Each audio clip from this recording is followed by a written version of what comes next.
প্রচন্ড শীতের রাত। উনি মাগরিবের নামাজ, এশারের নামাজ পড়ে একটা মসজিদে শুয়ে পড়লেন, আর শুয়ে শুয়ে হাদিস পড়তেছেন। কি পড়তেছেন? কথা বলেন। আর মনে মনে ভাবলেন রাতটা মসজিদে কাটায় দেই, ফজরের নামাজ পড়ে আবার বেরোবো।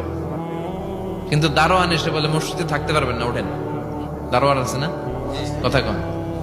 আহমদ ইবনে হাম্বল বললেন আমি শুধু রাতটা থাকতে চাই, আমি তো ফজরেরও মুসল্লি, ফজর নামাজ পড়বো তো এই মসজিদে, আমার থাকতে দাও। দারোয়ান তো দেয় না, কেনা মসজিদে থাকার জায়গা না, যান মিয়া। উনি যে আহমদ ইবনে হাম্বল এটা চিনে নাই, থাকতে দেয় না। কি করবে এখন? উনি কাঁথা গুছিয়ে হাদিসের কিতাব নিয়ে কাঁধের মধ্যে ব্যাগ নিয়ে মসজিদ থেকে বেরোয় গেলেন। কি আর করবেন, প্রচন্ড শীত, আর কাঁপতেছেন বুড়ো মানুষ। পথিমধ্যে দেখলেন বাজার। বাজার একজন খাব্বাস, শাবুন খাব্বাস, যুবক রুটি বিক্রেতা। সে রুটি বিক্রি করে, চুলার মধ্যে রুটি সেকে। সে যে সালাম দিল আসসালামু আলাইকুম, যুবক বলে ওয়ালাইকুম আসসালাম। আহমদ ইবনে হাম্বল বলে যুবক আমার যাওয়ার জায়গা নেই, সফরে বেরিয়েছি, খুব শীতে কষ্ট পাচ্ছি, রাতে যদি তোমার এই চুলা থেকে একটু আগুন পোহাই কোনো সমস্যা? যুবক বলে না না সমস্যা না, আহলান ওয়া সাহলান, খোশ আমদেদ, আসেন আসেন, আপনি আগুন পোহাইলে আমার সমস্যা কি? সুবহানাল্লাহ পড়েন। আল্লাহ শুকরিয়া করে উনি বসলেন আর আগুন পোহাচ্ছেন। আর খেয়াল করলেন যুবক রুটি বানায় আর পরে আস্তাগফিরুল্লাহ, রুটির দলা বানায় পরে আস্তাগফিরুল্লাহ, খামির বানায় আর পরে আস্তাগফিরুল্লাহ, রুটি নিয়ে উনুনের ভিতরে চুলার ভিতরে সেকা দেয় আর পরে আস্তাগফিরুল্লাহ। দোকানদারের কাছে কেউ আসলেই সে রুটি দেয় আর পরে আস্তাগফিরুল্লাহ। ক্রেতার কাছ থেকে টাকা নিয়ে ক্যাশ বক্সে রাখে আর কি পড়ে? আবার রুটি বানানো শুরু করে আর কি পড়ে? খালি এটাই পড়তেছে। ইমাম আহমদ ইবনে হাম্বল তো অবাক, কিরে এটা আবার কেমন যুবক, খালি আস্তাগফিরুল্লাহ। উনি প্রশ্ন করলেন যুবক ঘটনা কি? আসার পর থেকেই তোমার দেখতেছি তুমি রুটি বানাও, রুটি বিক্রি করো আর পড়ো আস্তাগফিরুল্লাহ, মালাকা ইয়া শাবাব। যুবক বলে আস্তাগফিরুল্লাহ আমার সবচেয়ে বেশি পছন্দের আমল, আমি সব সময় আঠার মতো ইস্তেগফারের সাথে লেগে থাকি আর সব সময় পড়তে থাকি আস্তাগফিরুল্লাহ, আর এর বদৌলতে আল্লাহ আমারে মুস্তাজাবুদ দাওয়া বানিয়ে দিয়েছে। সুবহানাল্লাহ। আহমদ ইবনে হাম্বল তো অবাক, আনতা মুস্তাজাবুদ দাওয়া, তুমি মুস্তাজাবুদ দাওয়া, রুটিওয়ালা।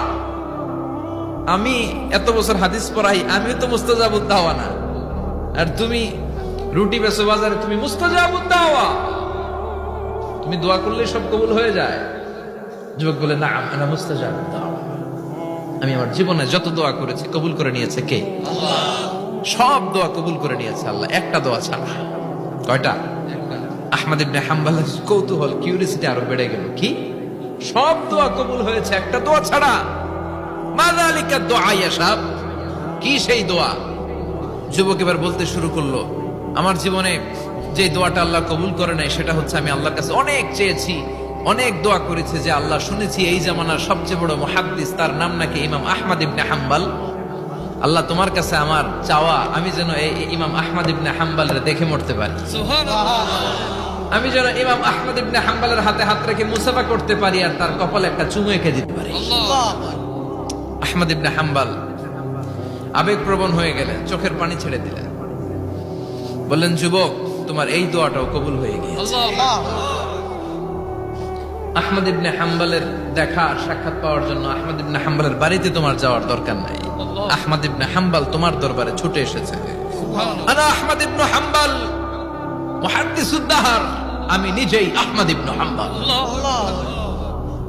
যুবক চোখের পানি ছেড়ে দেয়, আহমদ ইবনে হাম্বল চোখের পানি ছেড়ে দেয়। যুবক চিৎকার মেরে ইমাম আহমদ ইবনে হাম্বলকে জড়িয়ে ধরে, হাতে হাত রেখে মুসাফা করে, কপালের মধ্যে চুমু খায় আর আল্লাহর শুকরিয়া করে বলে ও ইমাম আসলে এই দোয়াটাও আল্লাহ আজকে কবুল করে নিল।